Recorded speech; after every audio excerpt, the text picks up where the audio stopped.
New Orleans tourist on edge after a shooting leaves an innocent bystander dead. We'll be live on Bourbon Street and we'll talk to former police superintendent about how you can stay safe. Historic mansion burns.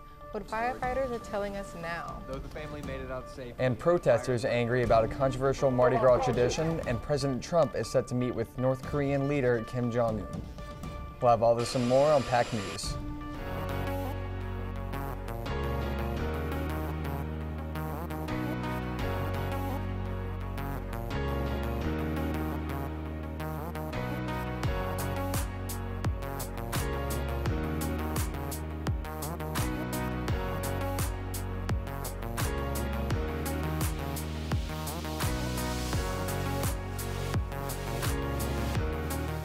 Good afternoon, I'm Leah Banks. And I'm Tyler Wann. While friends and family remember the innocent bystander who was killed on Bourbon Street this weekend, tourists are on edge after the violence. Reporter Kellie Sanchez joins us live from the French Quarter where the shooting took place. Hi Tyler and Leah. While some tourists and even people who live here in New Orleans are on edge after a shooting took place right outside of this Willie's Chicken Shack over the weekend, many people say that they're still here to have a good time and celebrate Carnival. In fact, we spoke to one woman who works here in the French Quarter, and she says that she's concerned about her co-workers' safety. I mean, it's really sad, and I feel bad for all the victims that were involved, and especially for the lady that got killed. Wasn't really the New Orleans experience, you want to come down to the quarter for. And I personally told some of our employees, and we have a group, and I said, please be careful, please watch out, please keep your guard up at all times. I really enjoy seeing everyone's smiling face the next day. I don't want to miss anybody, It's really bad because you come to New Orleans to have a good time. You don't come to New Orleans to get killed, and that's not right. Yeah. Do you feel like the French Quarter is safe? Yes, I feel like it's safe, but I feel like unsafe people tend to come down here with a hidden agenda, and that's not right. And so can you tell me kind of about how you feel like working? Personally, I work during the day. It doesn't really affect me, but people that my coworkers, I feel scared for them. I don't want them to get hurt at work, and that's not right. 37-year-old Louis Barnes is the suspect in this case. He's accused of grabbing a security guard's gun right outside of there, which led to this alleged shooting. He was in court today on a bond trial, and his bond is set at $1.5 million. Meanwhile, his attorney said that he did not shoot the gun that led to Julie Clavion's death. And so far, police have not released any of the security camera footage from any of the nearby restaurants, bars, or any of the police cameras. For PAC News, I'm Kellie Sanchez. Back to you. Thanks, Kellie. Earlier today, we spoke to former New Orleans Police Superintendent Dr. Ronald Surpass about the weekend crime. That's right, Tyler. I asked him what advice he has for college students participating in Mardi Gras. I was a police chief in Nashville, Tennessee, huge college town, right? Vanderbilt, Belmont, Lipscomb, a lot of college schools. Here in New Orleans, I was the police chief and a police officer for 25 years. And I have children of my own who went to college. Big schools like University of Tennessee, smaller schools like Faulkner University. And here's what I say to people. Young people who are at college and are on the street during a festivity like Mardi Gras, they're going to experiment. It would be foolish to say that these young people are not going to have a beer. It would be foolish to say they're not going to make some of those choices. The smarter response, I think, then and has been to this day is be smart about it. Be surrounded by people you know and trust. Have an exit strategy so that when you've experienced as much of the Mardi Gras spirit for that day as you want, have an exit strategy, a safe exit strategy where you can go back to the dorm, or you can go back to a home, or you can go back to a hotel. When young people get in trouble, or when young people are most likely to be injured, it's because they've lost control in how much alcohol they've consumed many times. They've lost sense and sight lines of where their friends are and who their friends are with. And then oftentimes in cities all over the country, friends of mine, we've been chiefs for a really long time, you do have these terrible stories where a young person who's trying to have a really good time will suddenly find the one person that they've wanted to know for their entire life and walk off into a very dark, desolate place to discuss the future of the world with them. That's dangerous. You don't do that normally. You don't normally go off into places where you're not familiar. So during Mardi Gras, if you stay with the crowd, if you stay where the parades are, if you stay with your friends, and if you are going to make the decision to drink, that's going to happen. Stay with people you know and trust who will make sure you're safe. So what would be your top 5 suggestions for staying safe this Mardi Gras season? Stay with friends. Stay in places where everybody else is. If you're going to drink, do so in moderation. I'm not the kind of person who's going to say, oh no, don't ever have a drink. I mean, people are going to do that, but do it in moderation. Absolutely avoid narcotics. You don't know how they're going to respond. You don't know how you may respond to it.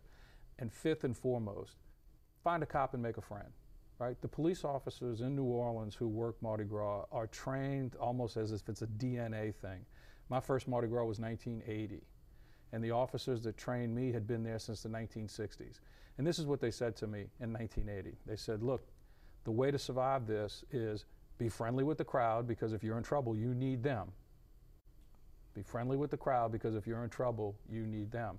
And over 25 years of work in Mardi Gras, I gave that same message to one generation after another, generations of leadership after another, because I've seen it happen. I've had to involve myself in fights in the middle of Canal Street or the middle of Bourbon Street when people were fighting with one another. And you might have been the only police officer or your partner in a block that's so crowded people can't walk. And every time I had to engage in that, the crowd actually came to my assistance. Zulu Social Aid and Pleasure Club say their members will not stop painting their faces black on Mardi Gras this year. It comes as protesters from Take 'em Down NOLA picketed in front of Zulu headquarters. It's a minstrel show and an embarrassment when we out here giving all of our art, all of our heart, all of our culture. This of painting their faces black is like old minstrel shows where white performers wore blackface. But the Zulu organization has no response to those who oppose their decision. Backlash against blackface comes after Virginia Governor Ralph Northam was seen wearing blackface in an old college yearbook. And firefighters are trying to figure out what caused the blaze at the historic Mardi Gras mansion. What we're looking at now is Montgomery Grace Mansion that burned last week. Though the fire did considerable damage, Rex officials say that they still plan on honoring the tradition of the house.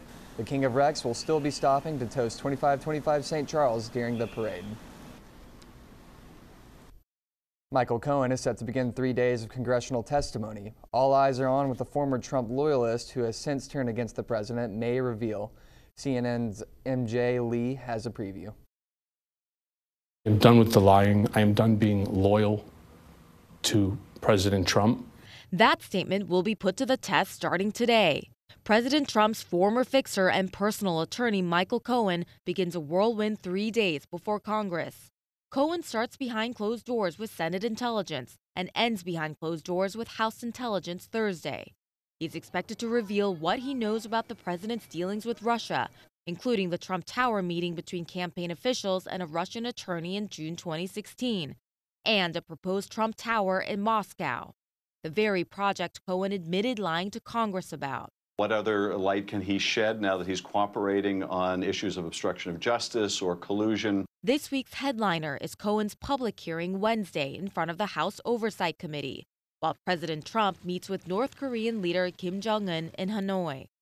The president's son calling Cohen's hearing a calculated distraction. To try to, distract or whatever it is by bringing in a convicted felon and known liar. Mm-hmm. I mean, it's pretty pathetic, but it really shows you how much, the Democrats hate Trump. House Democrats plan on pressing Cohen for answers that could be damaging for President Trump about Trump's finances, business practices, and the hush money payments to silence women alleging affairs with Donald Trump. He directed me to make the payments. He directed me to become involved in these matters. President Trump and the White House repeatedly slamming Cohen, saying he's not telling the truth. Very simply, Michael Cohen is lying. President Trump arrived in Vietnam Tuesday for a second summit with North Korean leader Kim Jong-un. Trump is not expected to see Kim until Wednesday evening, when they'll meet for dinner. He's expected to meet with Vietnamese officials earlier in the day. The two leaders met in Singapore last June. This summit is expected to build upon their agreement to work toward complete denuclearization of Korean Peninsula. The Catholic Church is struck with another major scandal. One of its most powerful figures is found guilty of sexually abusing children. John Lorink reports. It's a fall of biblical proportions. It is still extraordinary to see the downfall of such a man, one of the most powerful men in Rome. Australian Cardinal George Pell, the Vatican treasurer, convicted of multiple child sex offenses. He's the most senior Catholic official found guilty of abusing children. The prosecution's case was based on a single surviving accuser. Like many survivors, I have experienced shame, loneliness, depression, and struggle. Like many survivors, it has taken me years to understand the impact on my life. Pell was found guilty late last year. A court order banning the announcement was lifted Tuesday. I think that should give everyone that's thinking about, whether you'll be believed or whether you will or won't win the fight, it should give you the courage to come forward and at least be heard. The 77-year-old Pell has repeatedly denied the claims against him. His lawyers have already filed an appeal. The Pope removed Pell from his advisory council in December, but Pell's conviction brings the global sexual abuse scandal to the heart of the Vatican. I'm John Lawrence reporting. Pell has a sentencing hearing scheduled for Wednesday. He will be remanded in custody afterwards. After being stranded for over 30 hours in snowy Oregon, a train carrying nearly 200 people is moving again. The train was headed for Los Angeles Sunday evening when it came to a standstill after hitting a tree on the tracks. Amtrak says none of the passengers and crew members were injured. Due to track blockages from snow and fallen trees, crews were unable to reach the train. These photos were taken by passenger Rebecca Dodson. She told CNN that everyone started cheering as the train started moving again early this morning. The train reportedly still had power, but cell phone reception was spotty. Passengers say while people were getting frustrated, they were still trying to stay positive. Mardi Gras parades trash the streets. And how one group is trying to cut down on waste in the city. Coming up.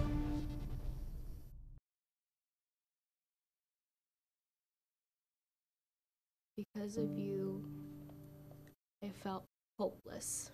Because you said rude things about my work, I started to question my own voice. I know it was a joke, but it still hurt me. Because of your negative comments online, I've almost quit doing the one thing that makes me happiest in life. Because you shared something about me that was private, I felt embarrassed. Because you said hi to me on the first day of school, I felt included and I knew that I was going to be okay. Because of you sharing your story with me, I feel comfortable sharing my own.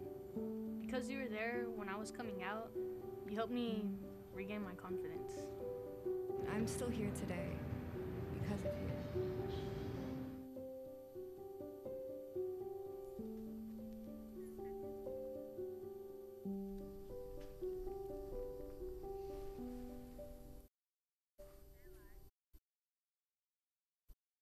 For years, there has been controversy over the environmental impacts of throwing and catching plastic Mardi Gras beads, which every year leave behind a massive trash footprint. This carnival season, one group of young volunteers is hitting the streets to tackle this problem. Reporter Andrew Callahan tells us more. While folks are out celebrating and catching beads at Mardi Gras parades, one group of volunteers is working hard to pick up the mess they leave behind. The Youth Leadership Council, who work with the Arc of Greater New Orleans to pick up, collect, and send Mardi Gras beads to the recycling center. I live here, I'm a local. Every year since I was a kid, I see how many beads are on the ground, and it's be a lot. I picture, taking all that plastic from the beads and maybe turning it into material for 3D printing and taking it to schools and programs. I mean, just being in this city, you can kind of see everywhere that there's just waste. Nobody really recycles pretty efficiently, but I mean, we're doing what we can. Last year, the city of New Orleans cleared 93,000 pounds of beads that were clogging the city basins. Beads made of plastic that could take hundreds of years to decompose.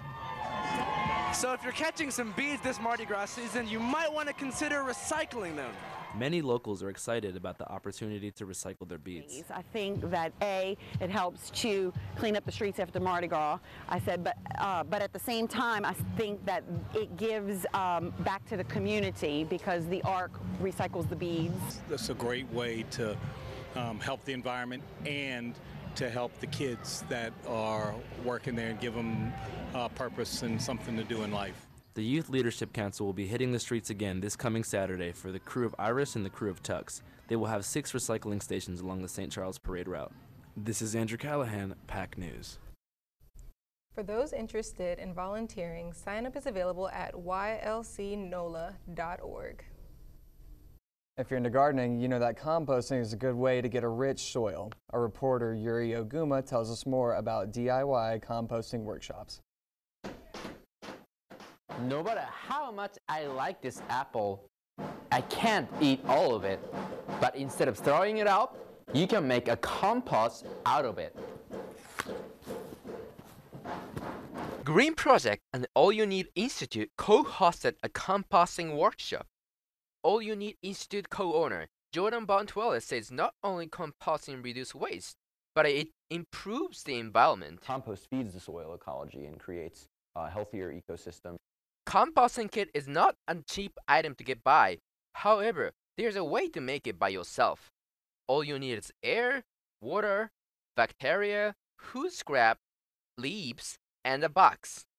Bontuella says that people often ignore the importance of brown materials, such as dry leaves and cardboard. You don't know exactly what to do as far as the ratios. You want more browns than greens. After learning how to make compost by yourself, now it's time to do it.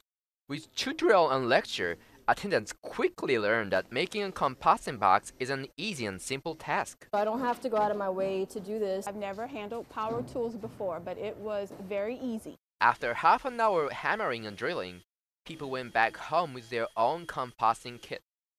Yuri Oguma, PAC News. You can check for other upcoming workshops at Green Project or All You Need Institute website. We're expecting some rainy parade days. After the break, we'll let you know how heavy the showers will be and what you can do to be prepared.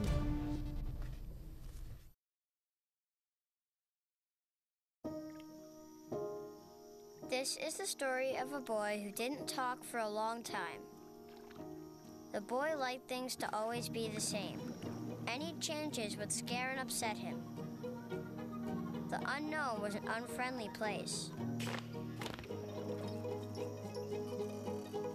The boy was very sensitive to lights and sounds. So he built secret hiding places where they couldn't get in. The boy didn't like looking people in the eye. He wasn't trying to be mean, it just made him feel uncomfortable. Sometimes he would flap his arms again and again. One day I found out I have something called autism. My family got me help. Slowly, I found my voice and learned all the ways I could live with it better. Early intervention can make a lifetime of difference. Learn the signs at autismspeaks.org. And here's to hoping this week's rain doesn't put a damper on anyone's parade plans, because it's going to be a wet week in the Crescent City. Showers are likely this afternoon with a high near 63 degrees, and moving into the evening we should see heavier rain and thunderstorms, with more than half an inch of rain expected to fall. And looking ahead to this week's parades, here is some footage from Barkus this past weekend, but it won't look like that this week. Tomorrow, after a foggy morning, severe rain is likely to pick up again, and we may see thunderstorms throughout the day. Those thunderstorms should subside by the evening, just in time for Crew of Nix to roll through Uptown at 7 p.m. But scattered showers may continue, so if you're heading to that parade, be sure to carry an umbrella for Thursday's Crew of Muses, which rolls at 7 p.m. Our high temperatures for the rest of the week are expected to remain in the 70s, with temperatures dropping into the lower 60s in the evening. And this week's rain is expected to cool things down a bit, with our lows dropping into the 50s by Saturday night. So Leah, Tyler, you're going to want to bring an umbrella if you're heading to those parades, and maybe a light jacket on the Saturday parades as well. As long as this music is okay, I'm fine with it. Exactly. I'll make it work. Rain's never canceled Mardi Gras, so No, New thanks, Orleans India. knows how to do it. All right, and we have Ryan Micklin here joining us for sports. That's right. Coming up, the latest in the LSU, Pelicans, and Loyola basketball teams as the postseason play nears. When I was in foster care, I never knew when I would have to move, so I always had my suitcase ready to go. Then one day, I was adopted. My new parents opened their hearts and home to me. My parents cook my favorite breakfast for me every morning. My parents take me on trips I never thought I would go on. They gave me a home and an even better reason to use that suitcase. My parents aren't perfect, but they're perfect for me. LSU's men's basketball team just keeps rolling. LSU notched another win over a formidable SEC team when they upset the number 5 ranked Tennessee Volunteers in Baton Rouge on Saturday afternoon. Freshman Javonte Smart poured in a career-high 29 points and sank 2 game-winning free throws after he was fouled away from the basket with under a second left in overtime. LSU went on to beat Tennessee 82-80, marking just the second time in 111 years that LSU has knocked off 2 top-5 teams in the same season. With the regular season coming to a close, LSU is starting to look like it has what it takes to make a deep tournament run in March. The Tigers are now locked in a 3-way tie with Kentucky and Tennessee for the number 1 spot in the SEC standings. LSU will have a chance to improve the record in conference play when they travel to College Station to take on the Texas A&M Aggies tonight. You can catch it on ESPN2. Tip is set for 8 p.m. And switching over to the NBA, last night the Pelicans hosted the Philadelphia 76ers, who are without star big man Joel Embiid. Anthony Davis got the start for the Pelicans and only played 21 minutes. He would go on to finish with 18 points and 6 rebounds. Interim general manager Danny Ferry mentioned that he wanted to give Drew Holiday a rest by lowering his minutes, but Holiday still poured in 34 minutes of action last night and led the Pelicans in scoring with 22 points and 7 assists. The 76ers held a 10-point lead with 2:48 to go, but the Pelicans stormed back after Philadelphia missed 3 of its last 4 free throws. The Pels have a chance here, but E'Twaun Moore's shot gets blocked by Jimmy Butler. 111-110 is the final. The Pels fall to 27-35 on the season, and they will kick off their Mardi Gras road trip in Los Angeles on Thursday night when they face the Lakers on ESPN. And Loyola's men's and women's basketball teams wrapped up their regular seasons on Saturday afternoon after they left Tennessee with a pair of wins over Martin Methodist. The women's team finished the season at 23-6 under head coach Kellie Kennedy with a 17-3 record in conference play. And now they will turn their attention to the SSAC conference tournament. They enter the tournament as the number 2 seed after they won the whole thing a year ago. And they are set to play the winner of William Carey and Florida College on Thursday at 12:30 in Montgomery, Alabama. And the men's team put a button on the regular season with their road win and will be taking an 18-11 record into the tournament under head coach Stacey Hollowell. The men's team enters the tournament as a 4 seed and will face 5th-seeded Dalton State on Thursday. Tip is set for 10:45 a.m. Both teams will be leaving for Alabama tonight. And LSU head coach Will Wade has been subpoenaed in connection with the April federal hoops corruption trial and will testify on his behalf. Wade's name surfaced in October when conversations of him and former agent found guilty in fraud, potentially discussing the payment of a recruit, were discovered through federal wiretaps.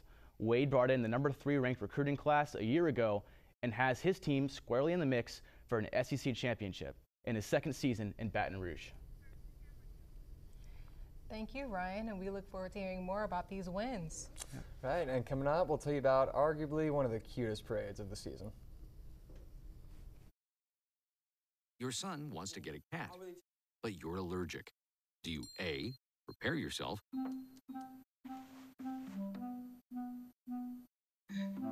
B, make the best of it, C² = 25. Good job! Or C, find a loophole? When it comes to parenting, there are no perfect answers, but that's okay, because you don't have to be perfect to be a perfect parent. Teens in foster care will love you just the same. As carnival season kicks off, the Mystic Crew of Barkus rolls out for its 26th annual parade. Claire Mouton reports. New Orleans residents marched alongside our four-legged friends to celebrate the Mystic Crew of Barkus on February 24th. The theme of this year's celebration was The Big Bark Theory, Barkus Goes Comic-Con, where our canine companions trotted along the streets of the French Quarter in nerd-inspired apparel inspired by the sitcom The Big Bang Theory, as well as other sci-fi and fantasy stories. My first year, and this year I'm with Cruella de Vil. We followed, everyone dressed up as Cruella de Vil, And then we had nets, and we tried to catch people's dogs. Hey everyone, we're here out at the 26th annual Barkus. It's a beautiful day, and everyone's having a great time. Hey, I love Barkus. According to Barkus spokesperson Catherine Olivier, the crew of Barkus, along with 4 other parade events, was asked by the city to consider moving the parade date to 2 weeks earlier to reduce strain on the NOPD, but decided against it. As the parade rolled as usual, participants old and new gathered to celebrate our furry friends.